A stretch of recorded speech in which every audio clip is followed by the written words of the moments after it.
Əlövsət Əliyevi Neftçalada hamı yaxşı tanıyır. Təkcə tanımır, həm də sevirlər. Haqqı yazdığına və daim haqqın yanında durduğuna görə ixtisadca jurnalistdir. Bakı Dövlətin Jurnalistika Fakültəsini bitirir. Ömrü mahal çağlarını yaşayır. 80'i 9'un yanından o tərəfə ötürür. Hələ də ürək həvəsdən, qələm təpərdən düşmür.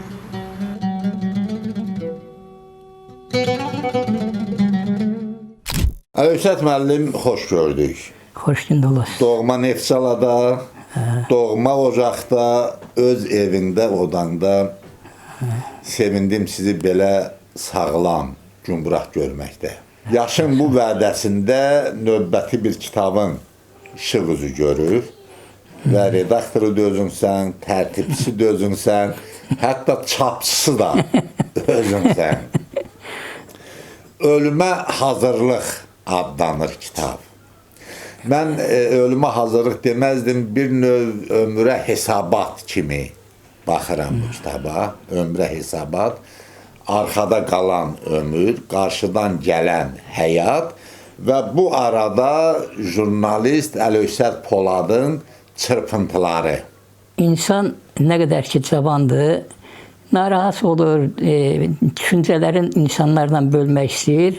Amma müəyyən mərhələdən sonra görür ki, bunların hamısının o qədər də böyük əhəmiyyəti yoxdur. Ona görə ki, ta qədimdən, Habillə, Qabildən bizi bəri insanlar çarpışa-çarpışa, mübahisə eləyə-eləyə gəliblər, hələ belə də gedəcəklər.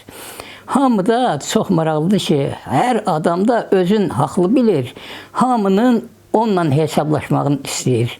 Düzdür, bunda da müəyyən həqiqət var. Ancaq indi bu yaşımda sadə bir həqiqəti dərk eləmişəm. Bayaq söhbətimizdə dediyim kimi bizim ziyalılarımız çoxdur, şəxsiyyətlərimiz çoxdur. Amma mənim son dövr ziyalılarımızdan iki şəxsə xüsusi rəğbətim var. Səlahəddin Xəlilov, bir də Rafiq Əliyev. Ona görə ki, bu şəxsiyyətlər qeyri-səlis məntiq deyirlər. Bu səlis məntiq, bu aydındır, riyazi məntiq, bunlar öz yerində. Amma varlığa fikir verəndə görürsən, hər şey qeyri-səlisdir. Yarpağın quruluşu, ağacda salxım söyüdlər, bunlar müxtəlif son dövrün mədəniyyəti də, arxitekturasının özü də görürsünüz, biz düz xəttlərlə gəlmişik də, adət eləmişik. Qeyri-səlisi. Qeyri-səlisi. Varlıq özü qeyri-səlisi. Və mübahisə eləyənlər də, mən baxıram, hamı, mən bütün bunları ona görə deyirəm ki, nə qədər ömrüm bu kitab üzərində işləmişəm, yazmışam, pozmuşam, çap elətdirə bilməmişəm, özüm çap eləmişəm, özüm oxumuşam, heç kəs oxumayıb. Narahat olurdum ki, mən zəhmət mədər getdi, amma mənası yoxdur. Məndən də əvvəl, indi də, gələcəkdə də məndən də mükəmməl bu fikirləri qat-qat yaxşı deyənlər olub, var və olacaq.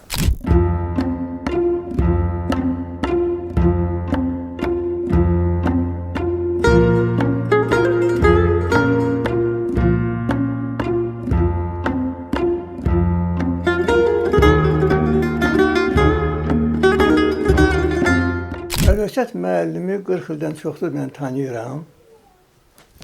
O redaksiyada müavin işləyəndə, qəzet redaksiyasında mən onun yanına tez-tez gedərdim, məqalələrimi ona görkəzərdim ki, mən necə yazmışam bunu, bax gör ki, qəzetə uyğundurmu, uyğun deyilmi? Gündoğar qəzetinə gedərdim. Gündoğar qəzetində də ki, onda Gündə Doğar qəzetinin redaktorunun birinci müavini Əlövsət müəllim idi. Deməli, mən həkim olduğuma görə ədəbi cəhətdən müəyyən səhvlərə yol verə bilərdim.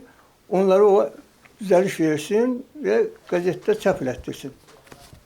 Əlövsət müəllimin həmişə, necə deyirlər, bu evinə gəlib gedmişik.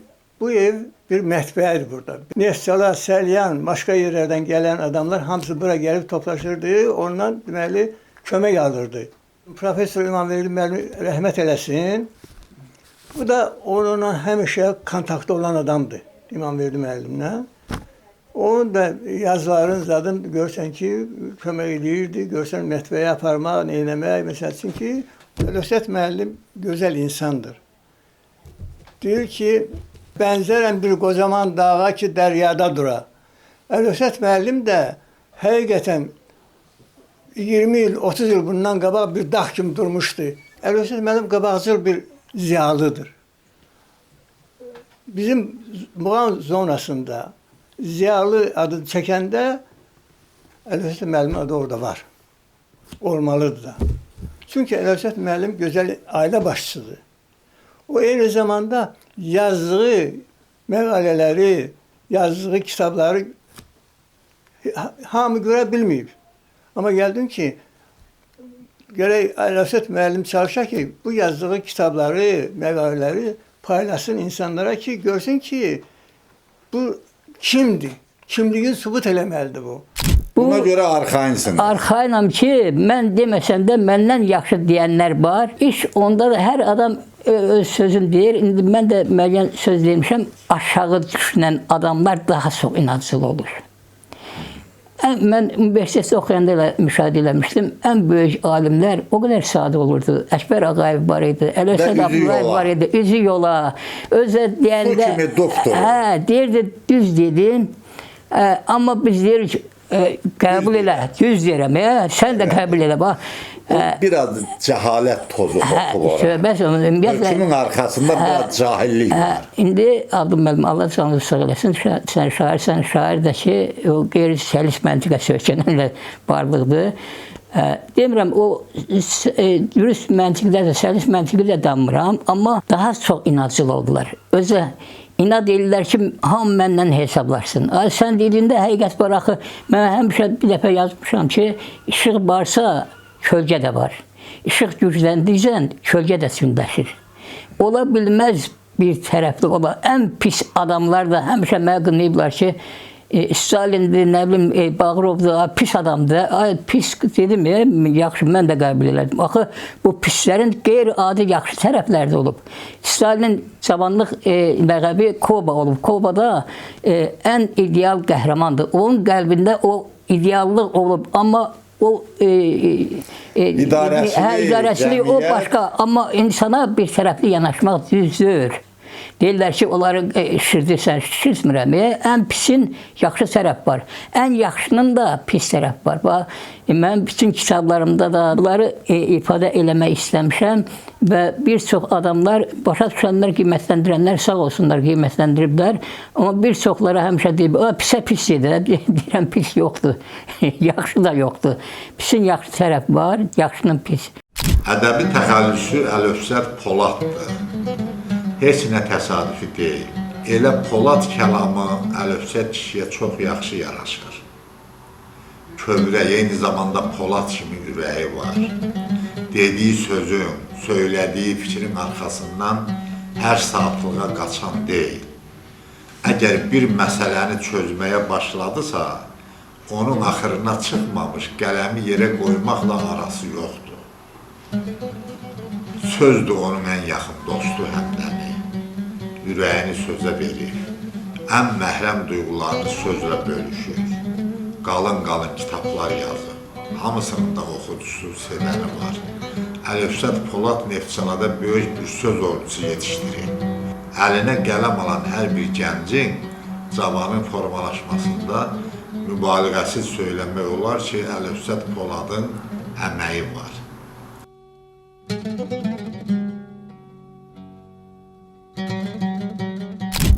Ölümə hazırlıq, həyata hazırlıq kitabını çox müqəddəs bir şairin elə bizim sənətə verdiyi qiymətlə başlayırsınız. Aşıq Veysel'in uzun, incə bir yoldayam. Elə bu bizim yol ki var, söz yolu ki var, qələm yolu ki var. Bu uzundur, sonsuz, sonsuzluğa qədər uzanan bir yoldur.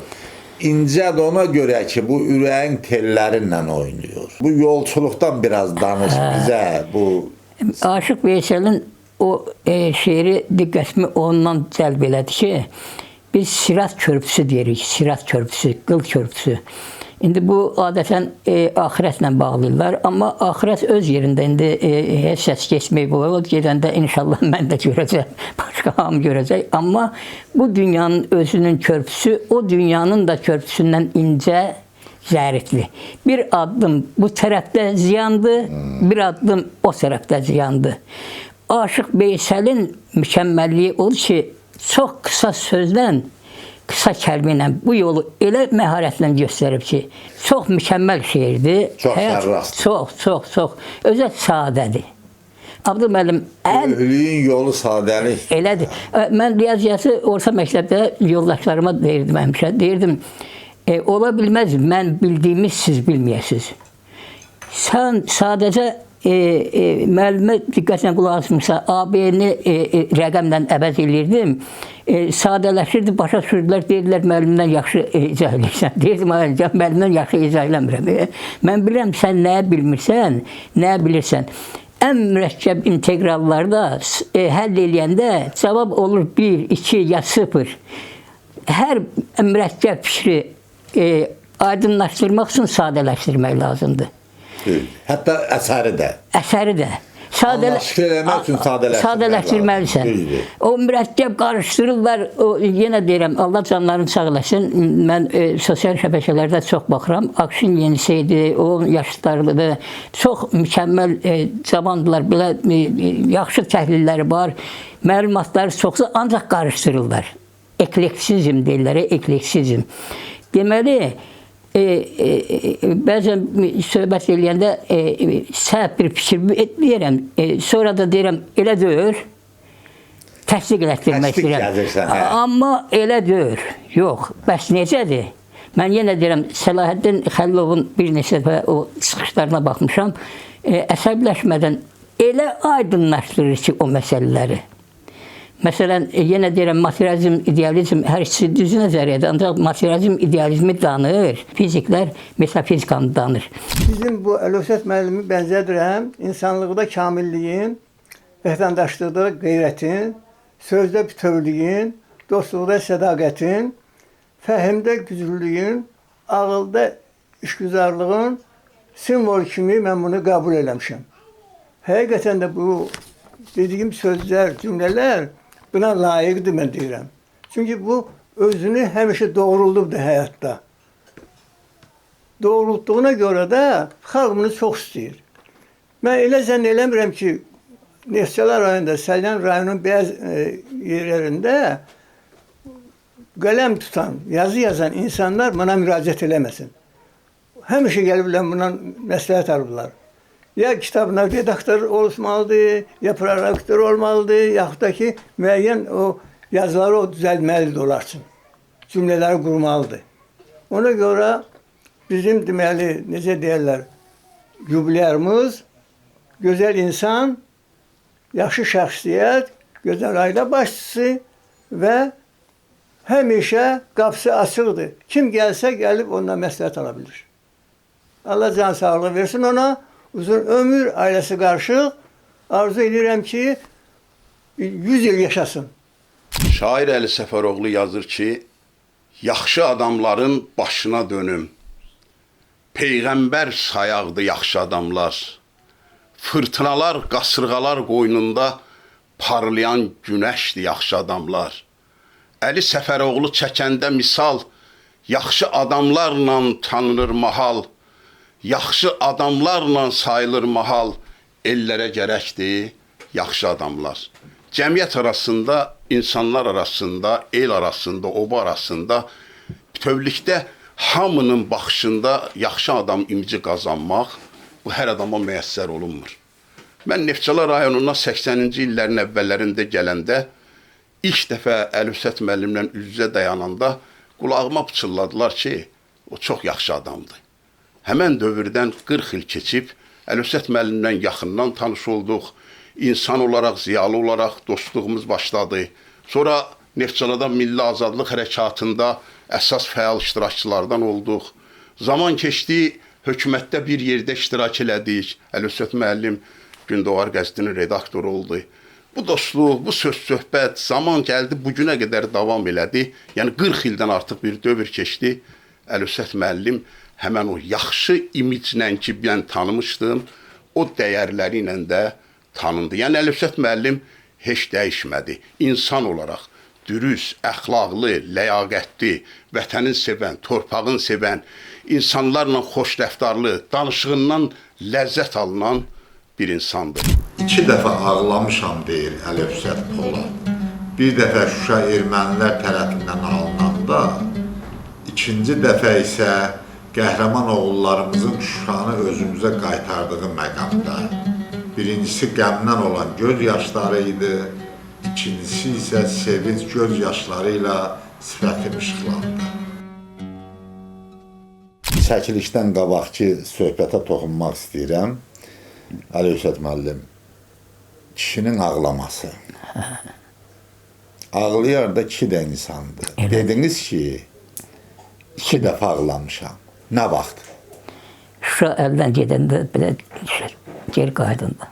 Şuşada olmamışam. Heç Şuşa, amma o Şuşa rəmzdir, qeyrətdir. Bizim qeyrət rəmzimiz. Allahımdan razıyam, mən ümumiyyətlə Allahımdan razıyam. Bir də ona görə ki, Allah mənə o qədər ömür verdi, o işğal altındakı torpaqlarımız xilas oldu. Bu böyük nemətdir, böyük. Onu da kimlər aldı? Tarixi dərslikdən kifayət qədər yaxşı oxumayan, amma özü möhtəşəm tarix yazan cavanlarımız. Elə kitabda böyük bir bölüm tarix yazan cavanlarımız adlanır. Elədir. Allah onların ruhunu şad eləsin. Biz onlara hamılıqsa uşaqlı, böyüklü, cavanlı, qozalı onların qarşısında borcluyuq. Həmişə baş əyməliyik. Onlar, Abdü müəllim, onlar hər şeydən uzadı. Mən hepslənirəm ki, qazilərimiz bəzən, demirəm, dövlət qurumları onlara kömək eləməlidir. Amma bütün qurumlardan, bütün mövqelərdən ən yüksək xidmət göstəriblər. Onu Allah eləsin, onlar ehtiyaca xırdalamasın. Onlar çox böyük şəxsiyyətlər. Bəzən adi ehtiyacımıza görə gilələnirik, şikayətlənirik. İnanıram ki, o şəhidlər heç vaxt fikirləşməyib ki, mən bu xidmət göstərirəm, vətən mənə nəsə verəcək. Demirəm, vətən verməlidir, rəhbərlər də verməlidir, məmurlar da verməlidir. Amma verməsə də o məqam özü yüksəkdir. O məqamı Allah eləsin kisilməyək. Belə bir kəlam da var. Adam var, görüşəndə pişman olarsan. Adam var, görüşəndə heyran olarsan. Əlövsət müəllim danışanda heyran olunan adamdır. Həm tərbiyəsi ilə dediyim kimi, həm əxlaqı ilə, həm savadı ilə. Rayonumuzun ən samballı tanınmış jurnalisti olaraq, qəzetçilik sahəsində misilsiz xidmətləri olan, rayonumuzun çox yazarlarının əlindən tutub yazmağı öyrədən, onların kitablarının çap olunmasında, dərc olunmasında hədsiz köməklik eləyən və heç bir təmanna ummayan bir insandır. O yüz insani münasibətində də heç vaxt heç kəsdən bir təmanna ummadı. Hamımızda belə bir vərdiş yarandı ki, biz Əlövsət müəllimdən hər şey istəyə bilərik, hər şey ala bilərik. Amma o heç vaxt o verdiklərinin əvəzində mən verdim sözünü işlətməyən bir adamdır.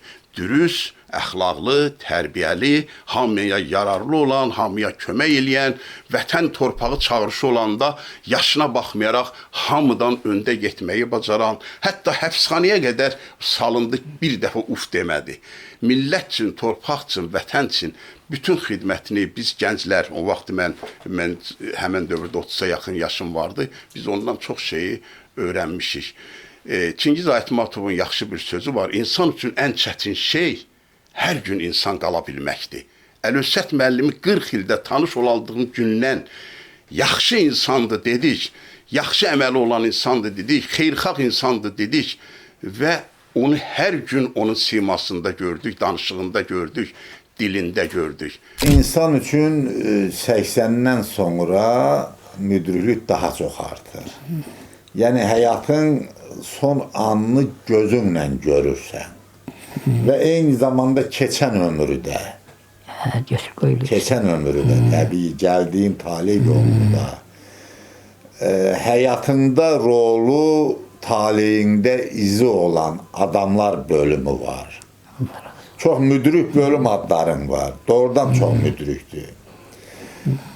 Bəlkə onları bir xatırlayaq. Çünki insan həyatında rolu, talihində izi olan adamlar xeyirxah adamlardır.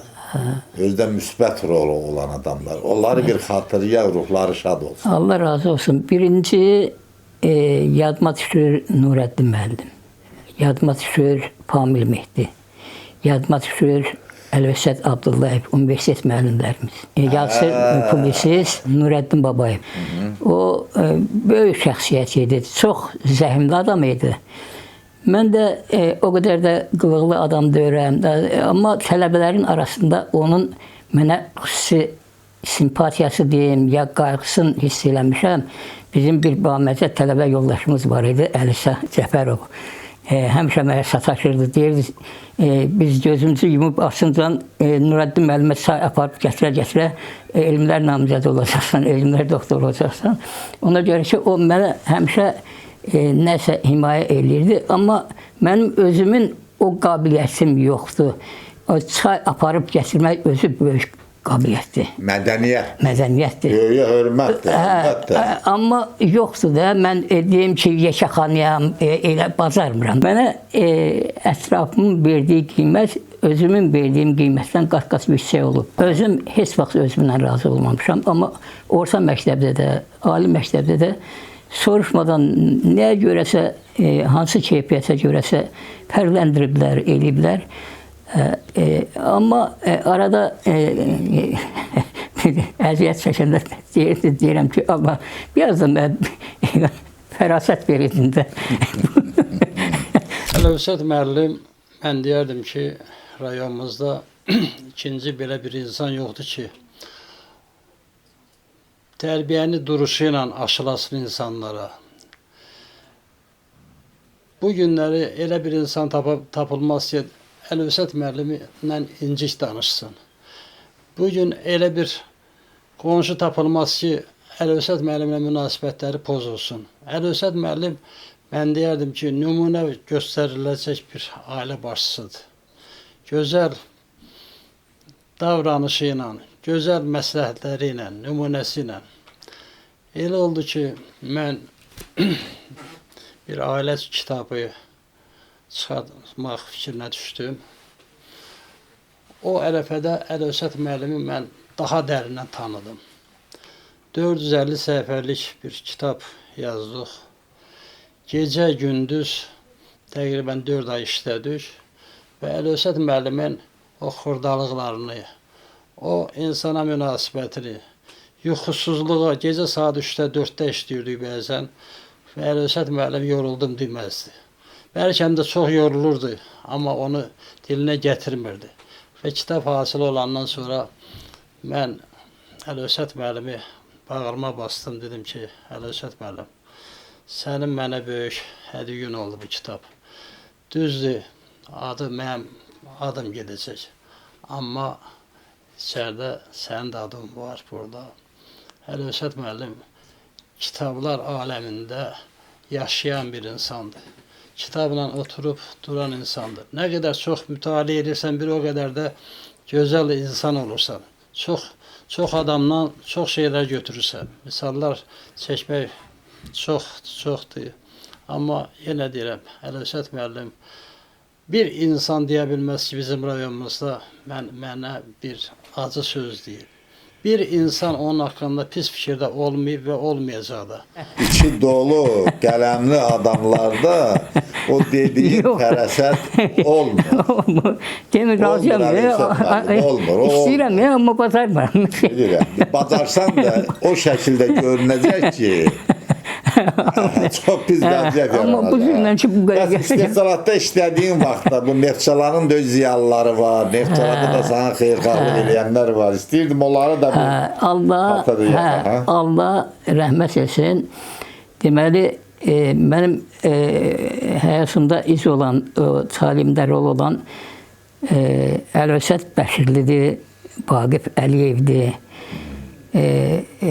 Bu sonraki dövrdə bunlarla məndə nə fərq var? Mən bayaq dediyim kimi qeyri-səlis məntiq, mən adi adamın gördüyü işi görə bilmirəm. Vaqif müəllim çox dəqiq, dürüst rəhbər idi. Əlövsət Bəşirli Cəlilabada redaktor verilmişdi. Nəsə xəbər göndərdi ki, adaş, eşitmişəm, sən uyğun iş tapa bilmirsən, gəl bura. xeyirxah ziyalıdır. Çox. Nəsə gəldim, orada iki il işləyəndən sonra rayon ayrıldı.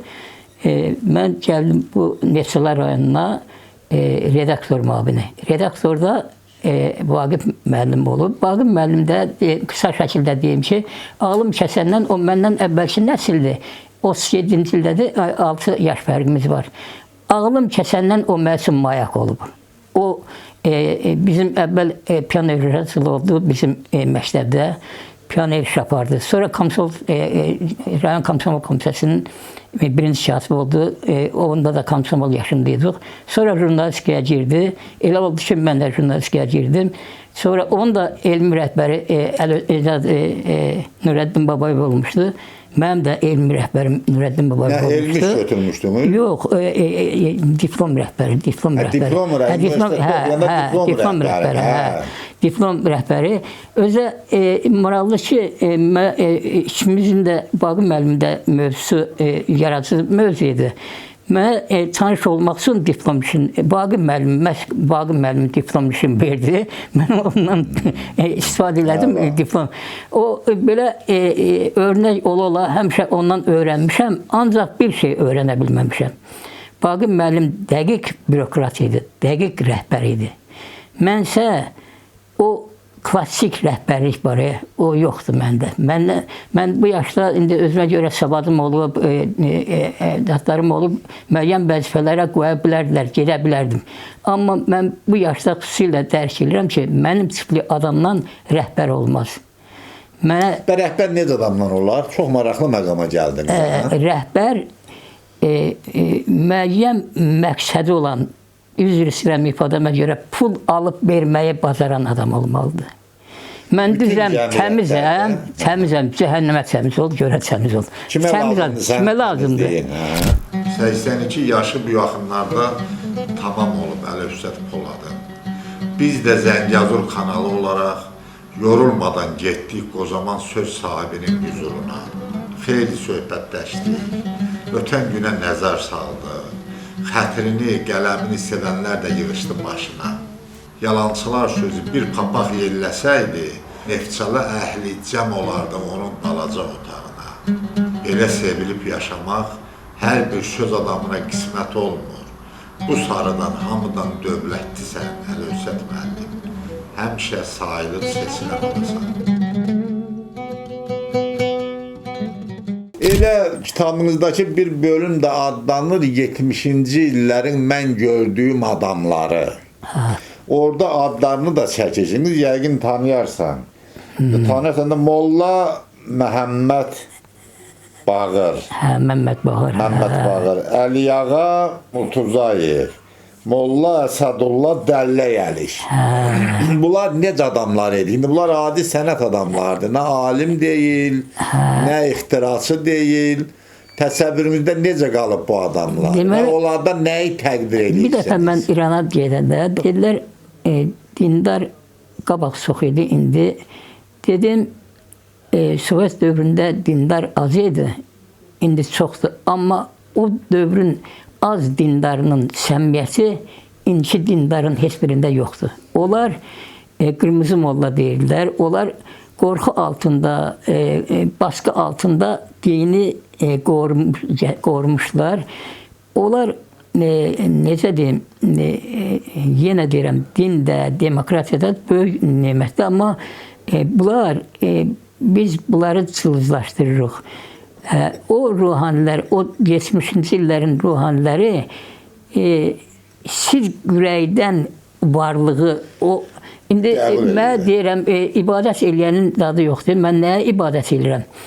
Bu başı qaldırırsan, külli kainatı görsən, bu qədər əzəməti görsən, bunu bir yaradanı var da. Bu yaradan ibadətə layiqdir də. O Seyran Səxavəsinin bir yaxşı sözü var, deyir, mən ona görə demirəm ki, cənnətə gedin. Ona görə... Həzrət Əlinin dilində deyir ki, mən Allaha, Ulu Tanrı, mən sənə ona görə ziyarət eləmirəm ki, cənnətə gedəm. Hələ bir izahat da verir, mən sənin cəhənnəmindən qorxub sənə ibadət eləmirəm. Mən sənin böyüklüyünə görə sənə ibadət edirəm. Çox böyük kəlamdır. Böyük. Amma onu dərk eləyəndən sonra yeganə... Piliyə dönürsən, yumşalırsan. O haqqı dərk edib Əlövsət müəllim, hamıdan dərk olmaq da biraz aydındır, o ehtiyac yoxdur. Sadəcə, mənim onlarla işim yoxdur ki, o Rafiq Əliyev deyəsən sözü deyir ki, yazmışdım ki, mən Allah'ın tanımayan alim tanımıram. Deyir, bir yazmış ki, sən də keçdin dindarların yanına. Deyir, dedim ki, ay qardaş, səndən işim yoxdur ki, inanırsan, inanmırsan. Sən mən niyə qınırsan ki, yaradana inanıram? Uşaqlıq illərimdən, məktəb vaxtlarından bütün incəsənətə, ədəbiyyata marağım, diqqətim Əlövsət müəllimdən olub. Yəni əmimlə barədə olub. Çünki universitetdə oxuyan vaxtlarda gələndə rayona, atamla söhbət eləyəndə istər-istəməz qulağımıza dəyən şeyət var. Məktəb qədər, məktəbin təsiri qədər mənə təsir oldu. Mənim bütün varlığımda, bütün dünya görüşümdə, formalaşmağımda bir mənalı onun təsiri var. İstər-istəməz olub bu. Mənim otuzdurub bir söz deməyib. Sadəcə onun varlığı məni formalaşdırıb.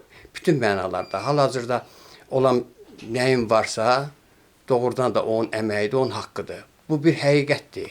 Bundan inkar eləmək qeyri-mümkündür bunu. Mənim ümumiyyətlə təhsilim orta təhsil, orta texniki təhsildir. Amma müəyyən bir hal-hazırdakı vəziyyətdə mənim müəyyən məşğul olduğum işlərlə maraqlanırlar, şəxsi özümlə. Onun özünün də formalaşmasında onun təsiri çox olub. Başlayanda söhbət edirdim ki, yorulam, yəni istədiyimi ala bilmirəm.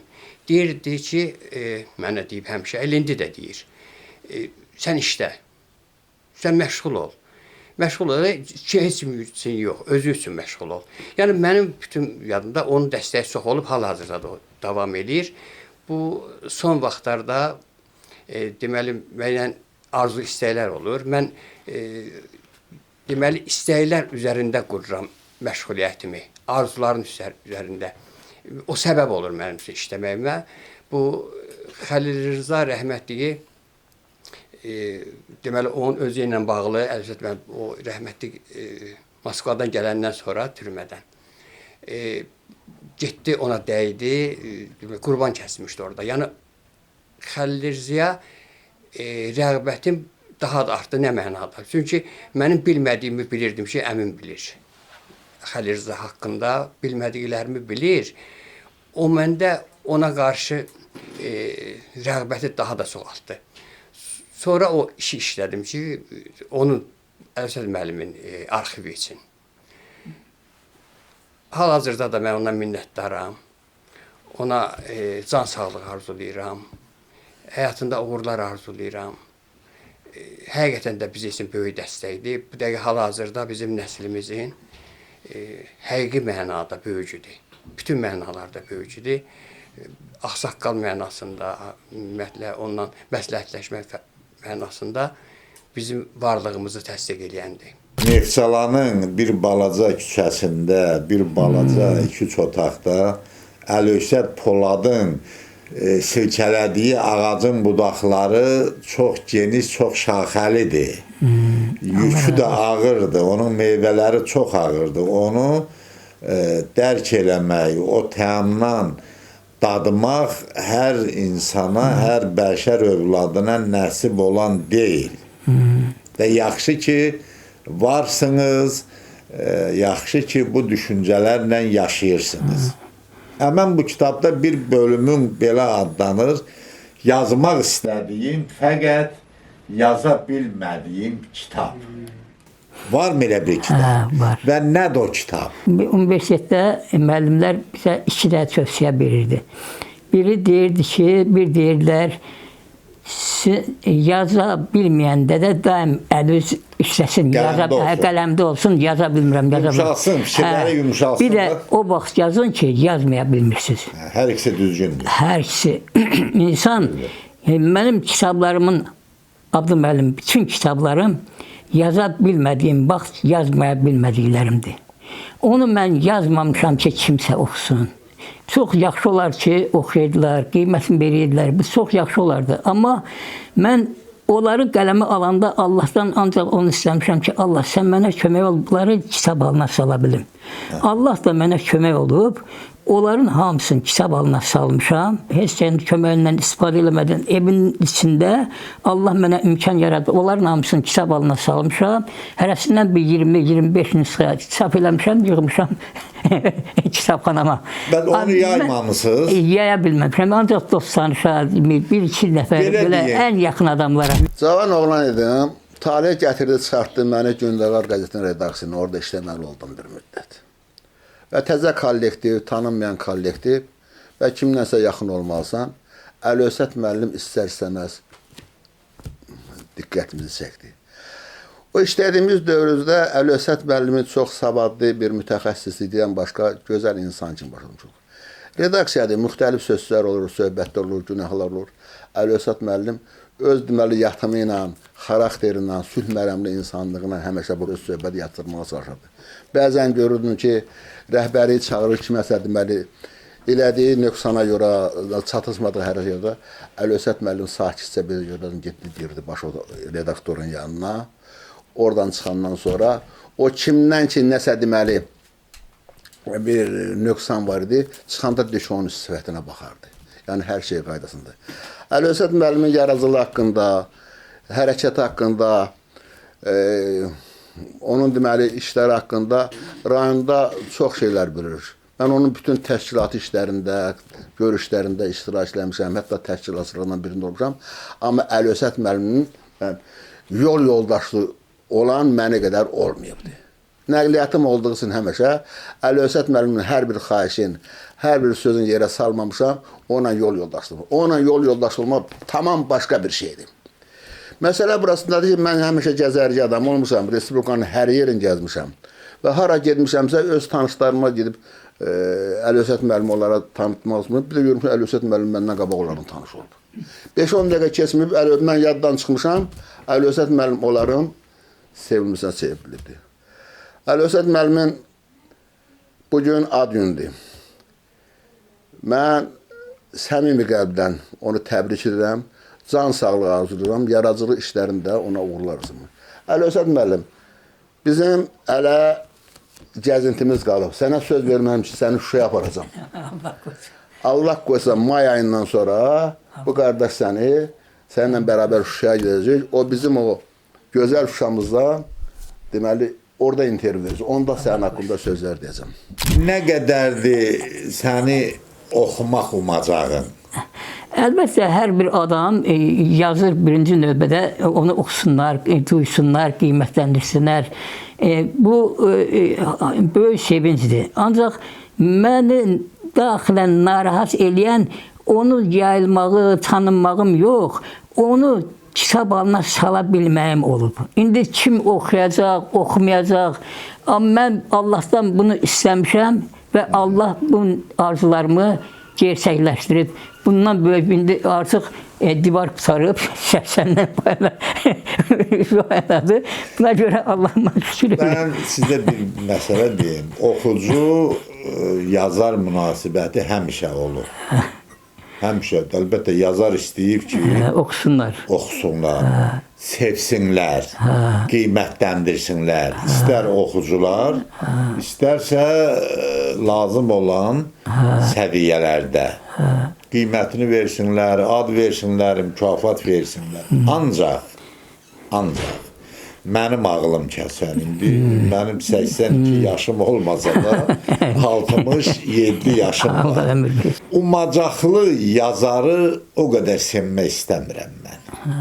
Mən baxanda ki, bu müəllif daha çox can atır tanınmağa, daha çox sevilməyə, daha çox belə böyürdən başdan getməyə, o andaca o mənim gözümdən düşür. Hətta kitablarımın birinə ön sözdə yazmışam ki, oxuyar lap yaxşı, oxumazsa heç oxuyan gün olmasın.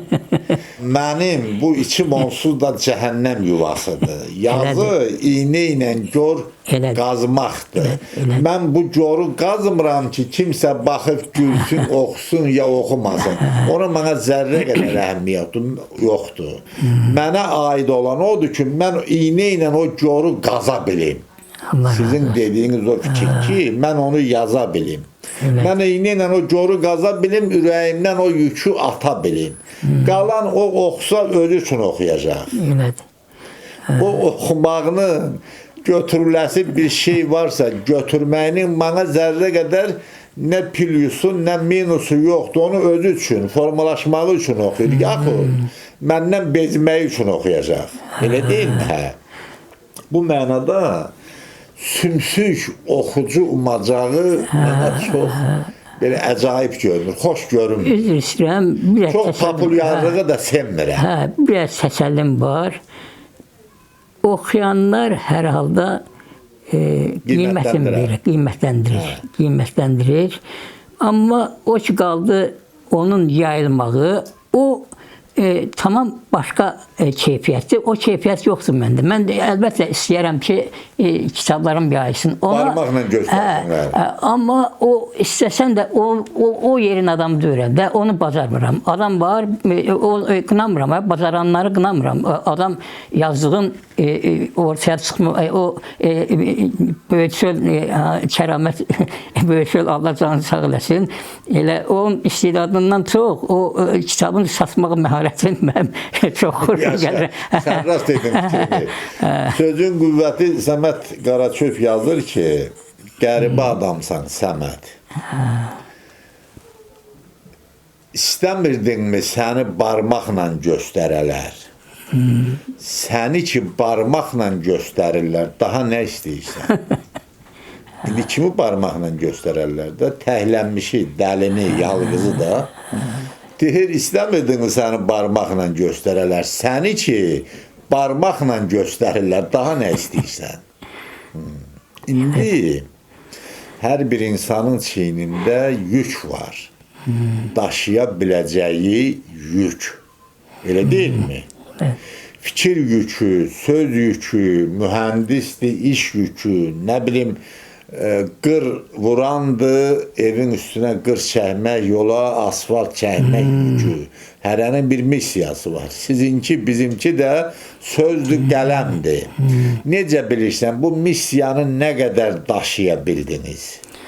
Valla onu mən deyə bilmərəm. Onu əlbəttə yazdıqlarımı oxuyanlar. Öz içində. Amma mən Allahımdan razıyam ki, o yazmaq istədiklərimin hamısını yaza bilmişəm. Meydana qoymuşam. İndi məndən sonra oxuyacaqlar, qiymət verəcəklər, verməyəcəklər. Amma mən o işi görə bilmişəm. Elə buna görə də Allahıma min şükür edirəm. Əvvəla bu qədər yaş ömür verib, ikinci də imkan verib ki, bu yükün altından xilas olmuşam. Ta nə istəyirəm? Yaza bilmədiyi məsələlərim var, deyir Əlövsət Polad. Ömrə etibar yoxdur. Onları yazıb başa çatdırmaq istədiyini bir qədər ağrı ilə, acı ilə söylədi. Bu təəssüfün içində bir şeye silindi ki, 82 yaşı başa vurub, 83-cü ilinə qədəm qoyan Əlövsət Polad hələ yazıb yaratmaq eşqindən doymuyur. Həmişə eşqli, həvəsli olasan Əlövsət müəllim. Bu verilişi də sənin ad gününə bizdən bir ərmağan kimi qəbul edə. Sağ olun, Allah amanında.